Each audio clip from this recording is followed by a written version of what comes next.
How do you pronounce the name of this Spanish actress?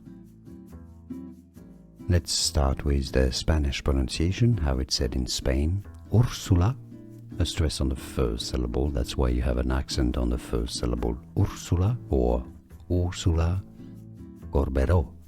Again, an accent on the O means there's a stress on the last syllable here. Ursula Corbero.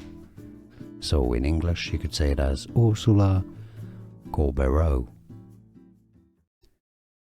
How do you pronounce the name of this Spanish actress?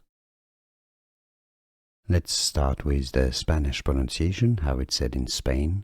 Ursula, a stress on the first syllable, that's why you have an accent on the first syllable. Ursula or Ursula Corbero. Again, an accent on the O means there's a stress on the last syllable here. Ursula Corbero.